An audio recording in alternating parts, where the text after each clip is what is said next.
Hare Krishna. Hare Krishna and pranams, dear Krishna devotees. Prabhuji. Hare Krishna. Hare Krishna Hare Krishna. Prabhuji. Hare Krishna Prabhuji and Mataji. So, Dandavad pranams to everyone.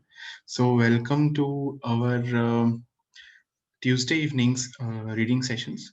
So we will begin.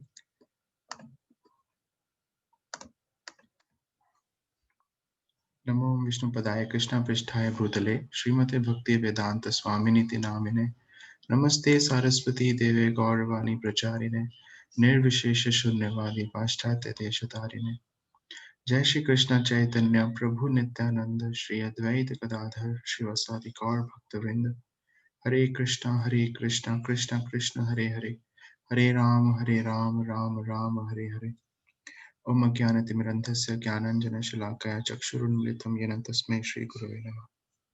Hare Krishna. So welcome to our Tuesday evening book reading sessions, and so it's the start of a new journey for all of us today. And so we pray to Krishna and we pray to Srila Prabhupada that may we keep on continuing this journey. And so the book that we are going to start today is a very special book. It's a very nice book. It's called Life Comes from Life. It's a very nice book actually. And this book is interesting because it is a conversation actually, which has been recorded. It's a morning walk between Srila Prabhupada and his disciples, and primarily one disciple, His Holiness Sarup Damodar Swami Maharaj, which was known as Dr. T.D. Singh back at that time. And it's of about 1973. The time is about 1973, and Srila Prabhupada is in Los Angeles, and they are taking morning walks every day. And so it's a very philosophical and it's a very scientific discussions and a very healthy discussions between Srila Prabhupada and his disciples. And so this is what, so we thought that so Krishna inspired us in our last session that we should try to read these Srila Prabhupada books, and then we thought let's try and for with some reading sessions. And so you all of us have come so mercifully, and it's a very good sign. So we begin now. So the format will be that all of us will be reading, and those who want to read, they can raise their hand on Zoom. So you can keep raising your hand, and so once your turn is over, then you can lower your hand. And so then we will read turn by turn. And so this is the format.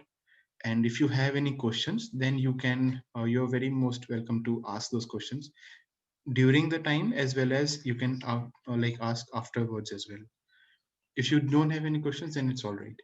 So I will start reading in the initially, and then you can also raise in hands. You can raise your hands now on Zoom, and then we will read turn by turn.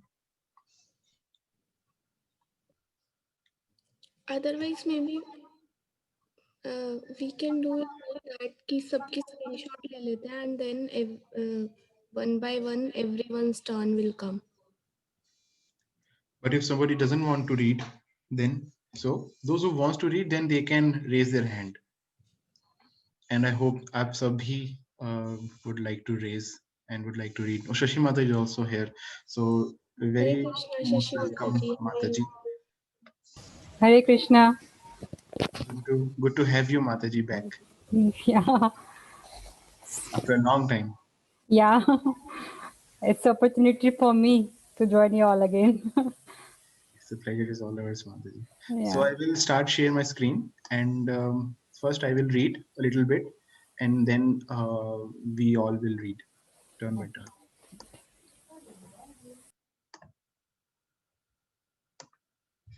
So is my screen visible?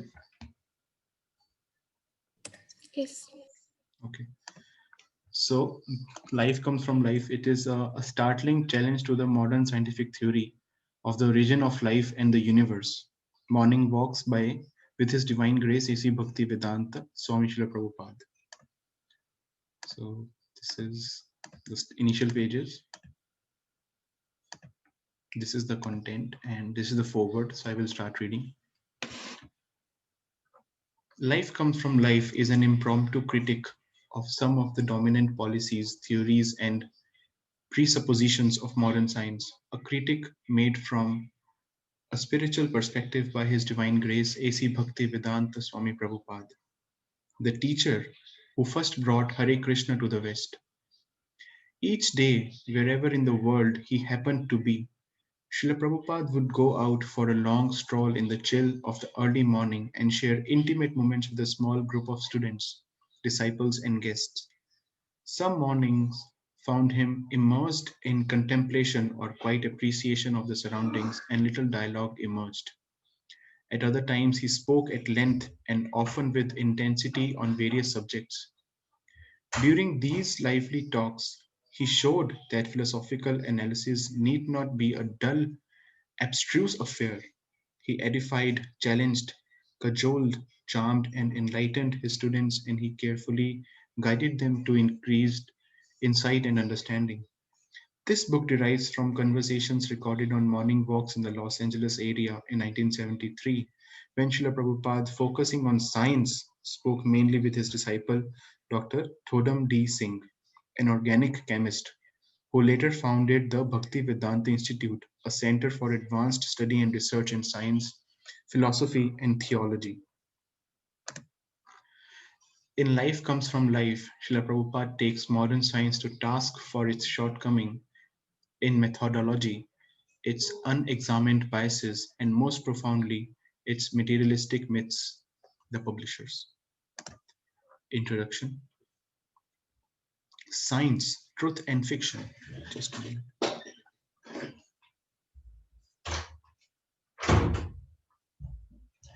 Science, Truth and Fiction. How do you know that the incessant progress of science will not compel scientists to consider that life has existed during eternity and not matter? How do you know that in 10,000 years, one will not consider it more likely that matter has emerged from life? Louis Pasteur. Once upon a time, as in a fairy tale, most of us believed that the food we ate was basically wholesome, nutritious, and free from dangerous chemicals, that what we saw advertised reflected reality, and that product labels truly described the qualities and content of what we fed ourselves and our families. Once upon a time, most of the world believed in the integrity of our heads of state, other high ranking political officials, and local leaders. Once upon a time, we thought our children were getting a solid education in the public school system. Once upon a time, many of us believed that atomic energy had peacetime uses that were perfectly safe and completely congruous with a happy and healthy society. Yet, in recent times, our illusions have been shattered. Repeated exposes of widespread consumer fraud and political malfeasance have, have all but destroyed our former innocence. We now know that through mass marketing and the collusion of the media, a veil of fantasy and deception can be created with such expertise that it can become impossible for us to distinguish substance from simulation, reality from illusion. Today, many scientists are propagating the doctrine that life originates from matter. However, they cannot provide proof either experimentally or theoretically. In fact, they hold their stance essentially on faith in the face of all sorts of scientific objections. Srila Prabhupada points out that this groundless dogma has done great damage to moral and spiritual standards worldwide and has thus caused incalculable suffering. Though beset by internal doubt and division, modern scientists have somehow managed to present a united front to the non scientific public. Their behavior brings to mind the worst in political and corporate trickery. For instance, despite the outcry over their masking the difficulties of maintaining safety standards at nuclear power plants, both scientists and governments remain committed to nuclear power and even make light of the fact that there is no safe way of disposing of radioactive waste. In popular works and in textbooks, scientists present their account of the material origin of life as the only possible scientific conclusion. They claim that no other theory is scientifically acceptable. And so everyone is taught that life gradually arose from chemicals, a primordial soup consisting of amino acids, proteins, and other essential ingredients.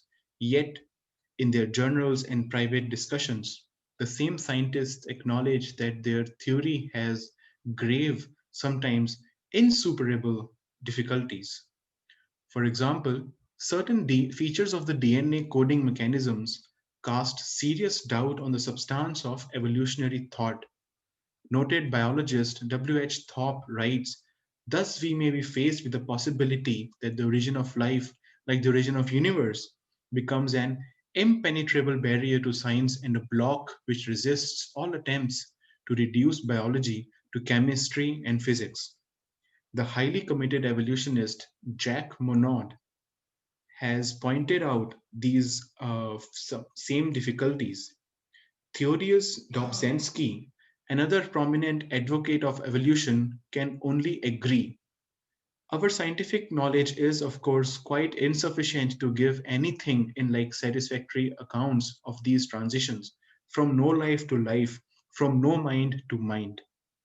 Biologists, as basically different in their views as W.H. Thorpe and Jack Monod, agreed that the origin of life is a difficult and thus far intractable, and unsolved problem. I concur. Dobzhansky goes on to call life's origin miraculous. These admissions by Dobzhansky, Monod, and Thorpe are by no means unique. Yet, in popular presentations in textbooks, one finds little hints of such widespread doubt. Nobel Prize winning physicist Eugene Wigner has shown that the probability of a self duplicating unit coming into existence by the blind forces of nature is zero. Since the ability to reproduce is one of the fundamental characteristics of all living organisms, Wigner concludes that our present understanding of physics and chemistry does not enable us to explain the phenomena of life. Herbert Yockey has demonstrated by information theory that even a single informational molecule such as cytochrome, what to speak of a complex organism, could not have arisen by chance in the estimated lifetime of the Earth. One must conclude that, contrary to the established and current wisdom, a scenario describing the genesis of life on Earth by chance and natural causes which can be accepted on the basis of fact and not faith has not yet been written. As we can see, on one hand, many scientists have a deep personal commitment to the concept that life comes from matter. On the other hand, they admit that they do not have the evidence to corroborate their conviction, and their theory is beset with intractable problems.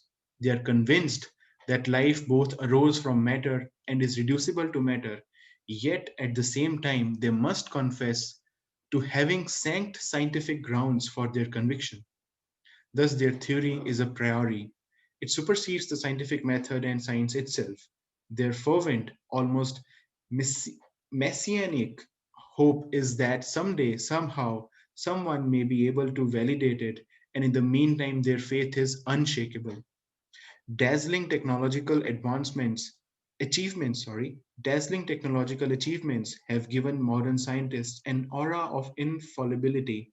So when the scientists present untested or unprovable theories about life's origin, people tend to accept them with blind faith. In passages about Earth, William Irwin Thompson writes, just as once there was no appeal from the power of the churches without risking damnation, so now there is no appeal from the power of science without risking a charge of irrationality or insanity. And as botanist Jarrett Hardin notes, anyone who questions the status of Darwin inevitably attracts the speculative psychiatric eye to himself. The dialogues in Life Comes from Life may seem revolutionary, but but then were not Newton, Pasteur, and Einstein scientific revolutionaries? Life Comes from Life does not simply criticize those who support the theory that matter is the origin of life. Rather, this book encourages them to rededicate themselves to a more genuine and intense quest for truth and knowledge, and to thereby redirect their valuable intelligence, resources, and work towards the true benefit of the world. Thodam Damodar Singh, PhD. Hare Krishna. So now we will read. So the first hand raised is Arpita Mataji. So Mataji, would you like to continue? Yes, Prabhuji. The first morning walk, recorded on April 18, 1973, in Cheviot Hills Park, Los Angeles. Life on other planets. Srila Prabhupada, even on the sun and moon there are living entities. What is the opinion of the scientist? Dr. Singh. They say that there is no life there. Srila Prabhupada. That is nonsense. There is life there. Dr. Singh. They say that there is no life on the moon because they did not find any there. Srila Prabhupada. What do why do they believe that? The moon planet is covered with dust, but within that dust the living entities can live. Every atmosphere is suitable for life, any atmosphere. Therefore, the Vedas describe the living entities as Sarvgata, which means existing in all circumstances. The living entity is not material. Although engaged in a material body, he is not material. When we speak of different atmosphere, we refer to different material conditions. Karandara. They say that Moon's atmosphere is unsuitable for life, but all they can legitimately say is that it is unsuitable for life as they know it. Srila Prabhupada. The Vedas say that the living entity has no connection with material things. He cannot be burned, cut, dried up, or moistened. This is discussed in Bhagavad Gita. Dr. Singh. Scientists extend their knowledge about life on this planet, thinking that it must apply to life on other planets also. Srila Prabhupada. Yes, they are thinking foremost of their own selves. They are thinking limitedly, in terms of their own circumstances. That is what we recall. Dr. Frog's philosophy. Once there was a frog in a well, and when a friend informed him of existence of Atlantic Ocean, he asked the friend, "Oh, what is this Atlantic Ocean?" "It is a very vast body of water," his friend replied. "How vast? Is it twice the size of this well?" "Oh no, much, much larger," his friend replied. "How much larger?" "10 times the size." In this way the frog went on calculating. But what is the possibility of ever understanding the vastness of the great ocean in this way? Our faculties, our experience, our powers of speculation are always limited. The speculation of scientists only give rise to such frog philosophy. Karandhara. The basis of what they call scientific integrity is that they talk only about what they can directly experience. Srila Prabhupada, you may talk about your experience and I may talk about my experience. But why should I accept your experience? You may be a fool, so why should I also become a fool? You may be a frog, but suppose I am a whale. Why should I take your well as all in all? You have your method of acquiring scientific knowledge, and I have mine. Dr. Singh. Because the scientists haven't detected any water on the surface of the moon, they have concluded that no life could survive there. Srila Prabhupada. They haven't seen the whole surface of the moon. Suppose someone were to come here from another planet, drop into the Arabian desert, and then return home. Could he come to a complete conclusion about the nature of the whole earth? His knowledge would not be complete. Karantara. They have a device that senses water. They say it. They've had it orbit the moon, and they have concluded that the moon has no water and therefore no life. Srila Prabhupada. Even if, as on the sun, there is apparently no water, still there are living entities there. How does a cactus grow in the desert? Apparently without water. Karandara. It gets water from the atmosphere. Srila Prabhupada. Yes, because the atmosphere contains all the elements needed to sustain life: earth, water, fire, air, and ether. In anything material, all these elements are present. For example, in my body, there is water, although you cannot see it. Similarly, you don't see fire in my body, yet my body is warm. Where does this warmth come from? You don't see any fire. Do you see any fire burning in my body? Then where does the warmth come from? What is the answer? Thank you so much, Mataji. Hmm. Thank you, Prabhuji.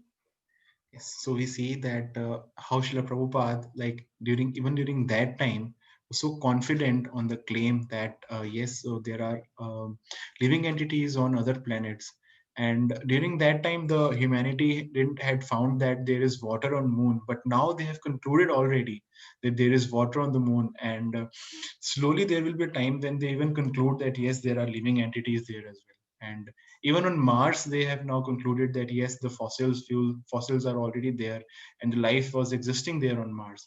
And they have found water, they have found ice, or even on Mars as well as on Moon. So like that. So now we read ahead. And Rajdeep Prabhu, you're next.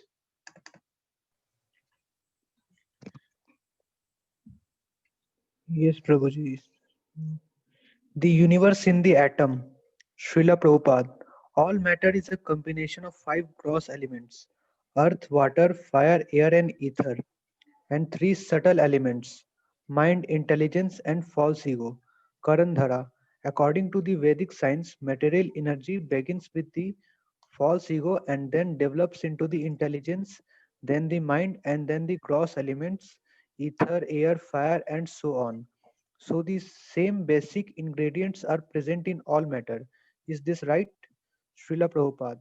Yes, the creation of the material universe is like the growth of a great banyan tree from the tiny seed. No one can see the tree within the seed, but all the necessary ingredients for the tree are there, including the required intelligence. Actually, everyone's body is simply a sample universe. Your body and my body are different universes, small universes. Therefore, all eight material elements are present within our bodies, just as they are within the whole universe. Similarly, an insect's body is another universe. Karandhara. How about the atom? Srila Prabhupada. The same formula applies. All these constituents are within the atom. Anor, Anyan, Mahato, Mahyan. This means that whether something is extremely Prabhuji, ye- say- Hare Yes. Krishna Prabhuji. आगे कर दिया मैंने Yes, Prabhu. Prabhuji. Large or infinitesimal. Yes, Prabhu. Yes, Prabhuji. Yes. It is still made of the same basic elements. This is true everywhere in the material world. Just as a woman's small watch has all the requisite machinery for its smooth functioning, so an ant has all the necessary brain substance to manage its affairs nicely. How is this possible? To answer this properly, you must minutely examine the brain tissues in the ant, but this you cannot do. Moreover, there are innumerable insects smaller than the ant, so there must be a mechanical arrangement for all this detailed activity, but scientists cannot discover it. Relativity and knowledge. Hare Krishna, Prabhu. Okay. So now we have Shashi Mataji. Thank you so much, Prabhuji.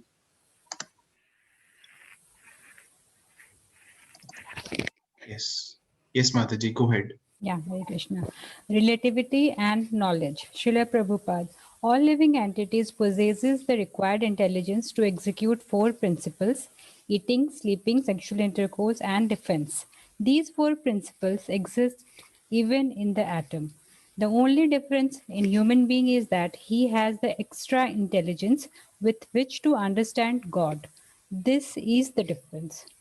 Ahar Nindra Bhaya Mathunam Cha samanam et pashu vihar naram. Eating, sleeping, sex life, and defense are to be found everywhere. You have seen trees growing. Wherever there is a knot, the bark does not go this way, it goes that way. Srila Prabhupada gestures to show that a tree's bark grows not over a knot but around it. The tree has intelligence. If I go this way, I will be blocked. So I will go that way. But where are its eyes? How can it see? It has intelligence. That intelligence may not be as good as yours, but it is intelligence. Similarly, a child also has intelligence, though not as developed as his father's. In due course of time, when a child gets a body like that of his father, the child's intelligence will be fully developed and exhibited. Dr. Singh, then intelligence is relative. Srila Prabhupada, yes, everything is relative. You have a body, your duration of life, and your intelligence, and the ant has his. Both we and the ant live for 100 years, but the length of 100 years lifespan is relative to our bodies. Even Brahma, the longest living entity in this universe, lives for 100 years. To us, the ant's lifespan may seem only a few days. In the same way, on other planets with atmospheres different from Earth's, there are life forms suited to those conditions. But the scientists try to view everything according to the relative condition of planet Earth. This is nonsense. Why are they doing that? If the whole cosmic manifestation follows the law of relativity, how can the scientists say that the conditions of this planet must apply to life on other planets? The Vedas instructs us that knowledge must always be considered in terms of Des Kala Patra. Desa means place, Kala means time, and Patra means the object or the circumstances. We must understand everything by taking these three elements into consideration. For example, a fish is living very comfortably in water and we are shivering on the shore of the sea. This is because my Desikala and fish's Desikala are different. But if we conclude that the seagulls will also shiver in water, that is nonsense. Their Desikala is again different. There are, how much it is? 8,400,000 different species of life in the material cosmic manifestation, and each species must adjust to circumstances differently. Even on this planet, you cannot go live comfortably in Alaska, although it is America. Similarly, the living entities enjoying life in Alaska do not come here. Karanadhara. Relativity then is based upon our individual situations. Srila Prabhupada, yes. Therefore, it is said that what is food for one is poison for another. Brahmananda Swami. Because scientists cannot survive on moon, they think no one else can.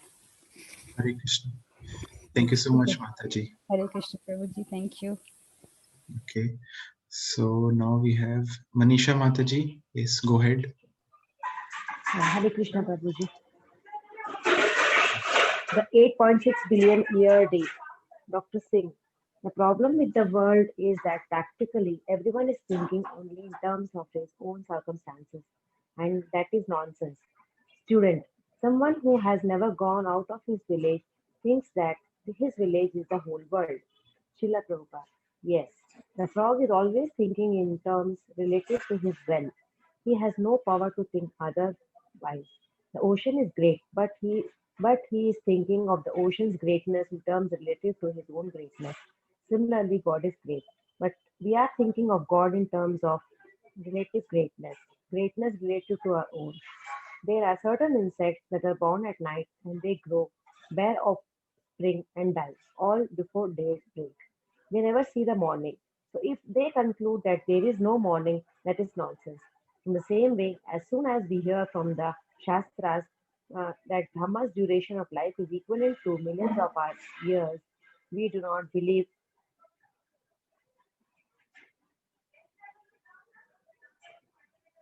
We say, how can it be? But Bhagavad Gita 8.17 says, Sahasra Yuga Prayantam Aharyad Brahmano Vidu. There's some 4,300,000,000 Earth years equal Brahma's 12 hours. Even a leading Indian politician who was known as a great scholar of the Gita could not accept this information. He said it is mental speculation, such a rascal. Yet he is passing as an important scholar. This is the problem. Rascals and fools are passing as scholars, scientists, and philosophers, and therefore the whole world is being misguided. Yes. So we see that how Srila Prabhupada had such strong opinions about that. And so like that. So now we proceed. Mataji, can you read a little more? I will Yeah, share my yes, screen. yes, yeah. Yes, go ahead, Mataji. Yeah, thank you, Prabhu. The second morning walk, recorded on April 19, 1973 in Cheviot Hills Park, Los Angeles. Darwinism extinct. Srila Prabhupada. This metal world is composition of three qualities, sattva, rajas, and tamas, goodness, passion, and ignorance, which are working everywhere. These three qualities are present in various proportions in all species of life. For example, some trees produce nice fruit, while others are simply meant for fuel. This is due to the association of particular qualities of nature. Among animals also, these three qualities are present. The cow is in the quality of goodness, the lion in passion, and the monkey in ignorance. According to Darwin, Darwin's father is a monkey. Laughter. He has theorized foolishly, Dr. Singh. Darwin has said that some species become extinct in the struggle of survival. Those which are capable of surviving will survive, but those which are not will become extinct. So he says survival and extinctions go side by side. Srila Prabhupada. Nothing is extinct. The monkey is not extinct. Uh, Darwin's Darwin's immediate co-father, the monkey, is still existing. Karandhara. Darwin said there must be a natural selection, but selection means choice. So who is choosing? Srila Prabhupada. That must be a person who is allowing someone to survive and someone to be killed. There must be some authority with the discretion to give such an order. That is our first proposition. Who that authority is explained in Bhagavad Gita 9.10. Krishna says, Maya Maya Dhya Keshna Prakrita. Nature is working under my supervision. Dr. Singh. Darwin also says that the different species were not created simultaneously but evolved gradually. Srila Prabhupada. Then what is his explanation for how the process of evolution began? Karandhara.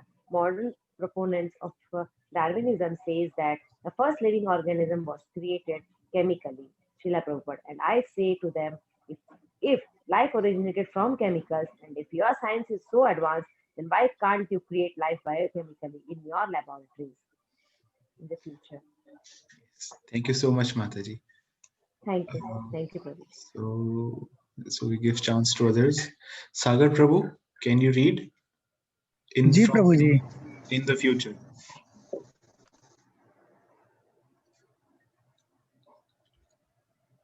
Yes, go ahead, Prabhu. Ji Prabhu ji Karandhara, they say they will create life in the future. Srila Prabhupada, what future? When this critical point is Crucial. raised, they reply, we shall do it in the future. Why in the future? That is nonsense. Trust no future, however pleasant.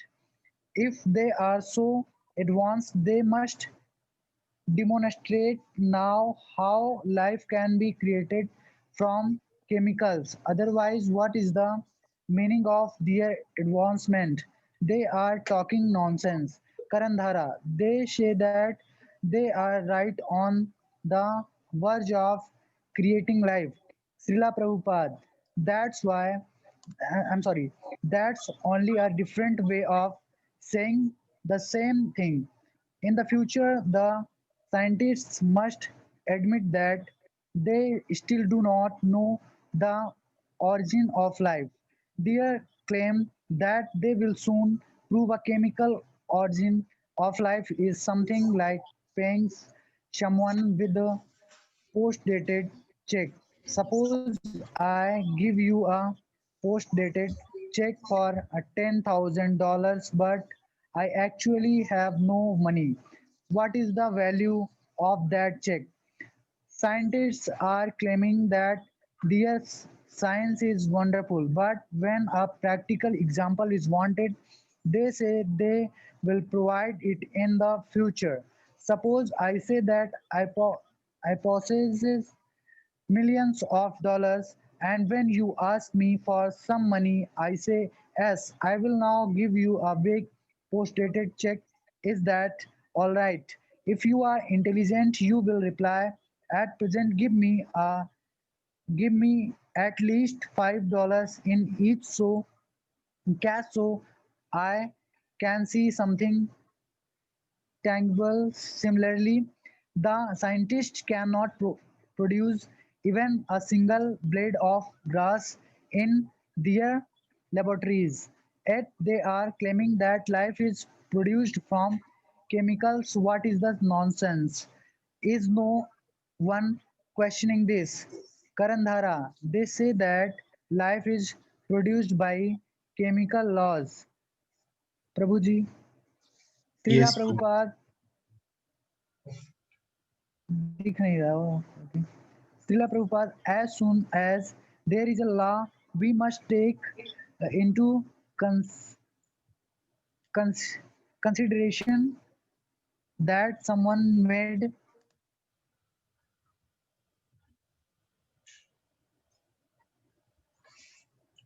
the law.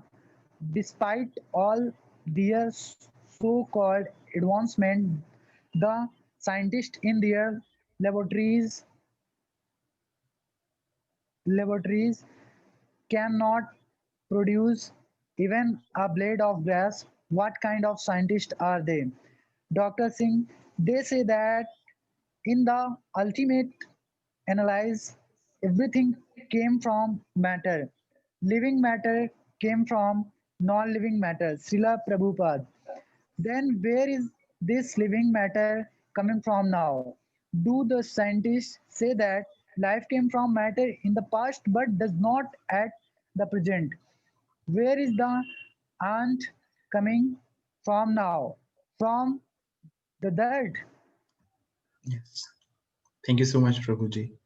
So we see that how Srila Prabhupada had such clarity actually on that how life is originating, and there were arguments that scientists claim that life can be like they can create life in laboratories. It is just a matter of time, and was like 50 years ago, and still scientists cannot do anything. And Srila Prabhupada refuted the claim totally that it is like giving a post-dated check that you owe somebody some money, and you say to somebody, okay, I will give that thing in future, and you just give a post-dated check. That is like there is no guarantee at all. That means there is no understanding as to what the concept is.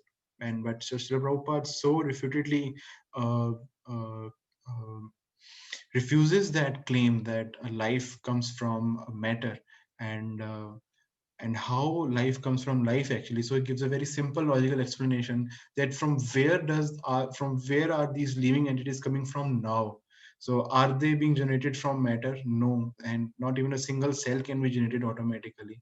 So, and if there was some coincidence back in the history, so why can't it be repeated again with the so-called science?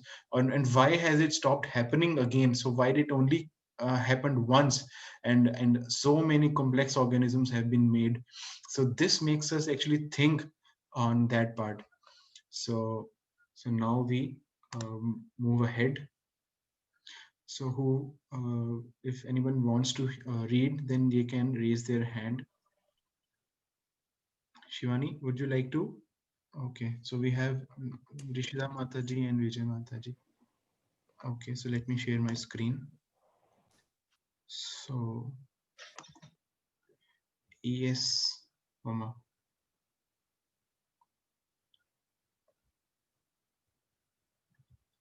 Hare Krishna.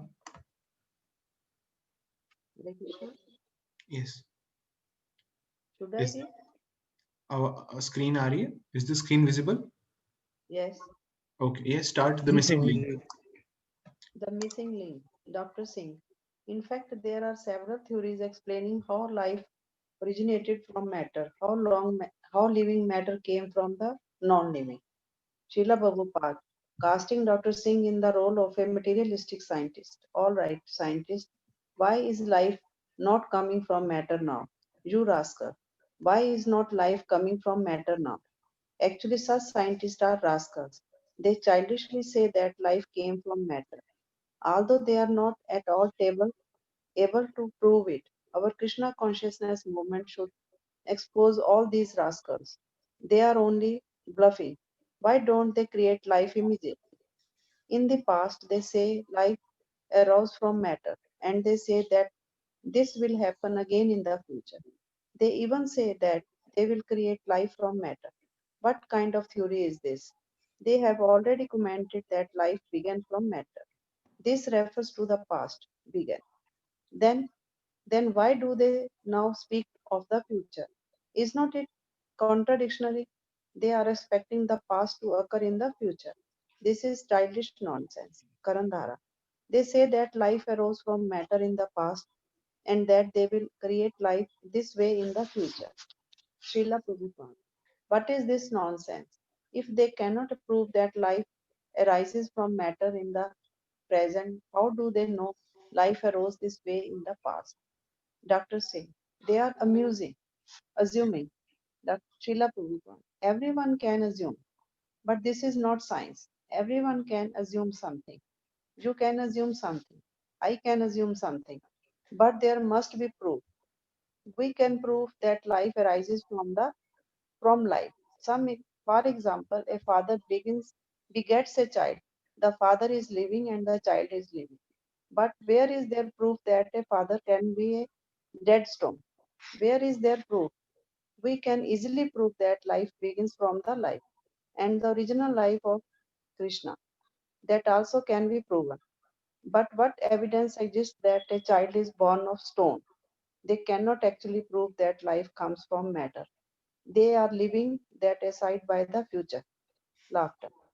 Karandhara. The scientists say that they can now formulate acids, amino acids, and all almost like one called living organism.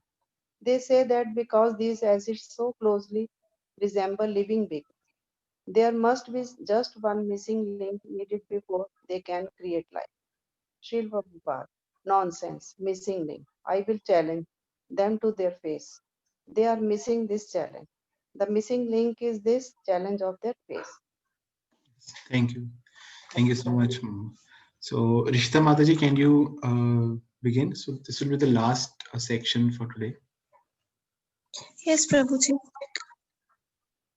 Nobel Prize for an S. Dr. Singh. Some scientists hope that in the future they will be able to make babies in test tubes. Srila Prabhupada. Test tubes. Dr. Singh. Yes, they intend to combine male and female elements in biological laboratories. Srila Prabhupada. If they begin with living entities, what is the purpose of the test tube? It is only a place for combination. But so is the womb. Where is the credit for the scientist if this is already being done in nature's test tube? Karandhara. It is already being done by nature, but when some scientist does it, people will give him the Nobel Prize. Srila Prabhupada. Yes, that is stated in Srimad Bhagavatam. Savit vrahustra karhe samastita purusha pashu. This verse indicates that those who praise men who are like animals are no better than dogs, hawks, camels, and asses. Sava means dog, with varaha means stool eating hog.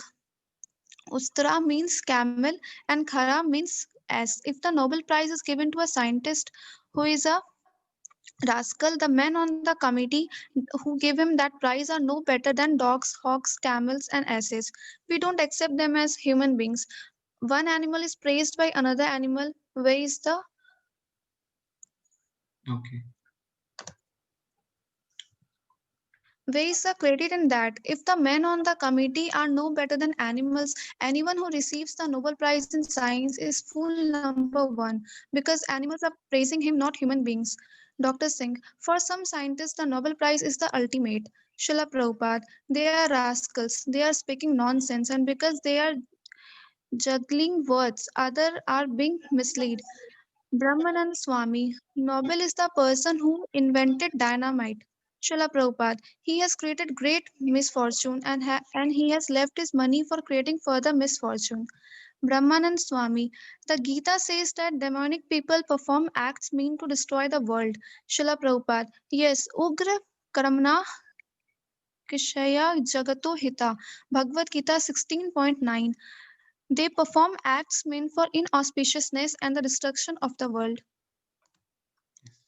Thank you so much, Mataji. So we will rest our reading from here only, and we thought that we will only do 45 minutes.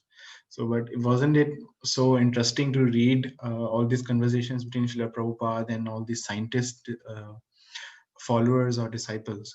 And I also wondered that how, like, Srila Prabhupada was like, by education he was not any scientist or something, and but still he was so expertly and vividly was able to discuss any kind of topic with anybody, and be it a scientist only. And so we see that how was it possible is that Srila Prabhupada knew that everything is originating from Krishna, and he was able to see that thing in everything, and he was able to connect the same thing back to Krishna. He knew, because everything can be connected back to Krishna, and then he was able to like refute these arguments and refute these discussions, and he was able to give vivid examples and like that. So this is what uh, such nice conversations that we are reading of Srila Prabhupada and his disciples. So with this, we rest our reading session here only, and we would try to maintain this continuity. So in next session, we will continue further. If you have any questions, then you can ask. Any comments or any questions? Otherwise, you can share how did you like the session, the reading. Okay. No questions or comments. So we end our session here only. Namo Vishnu Padaya, Krishna Prishtaya Bhutale, Srimate Bhakti Vedanta Swami Niti Namine, Namaste Saraswati Deve Gauravani Vracharine, Nirvishesha Shunyavadi, Paschatya Deshatarine. Vancha Kalpatarubhyascha Kripa Sindhubhe Vacha Patitanam Pavanebhyo Vaishnavebhyo Namo Namah. Thank you so much for joining, and so we will meet each other in our next reading session on Tuesday, same time. Hare Krishna. Hare Krishna. Hare Krishna. Hare Krishna. Thank you Hare so much. Krishna Prabhuji. Hare Krishna. Hare Krishna. Thank you.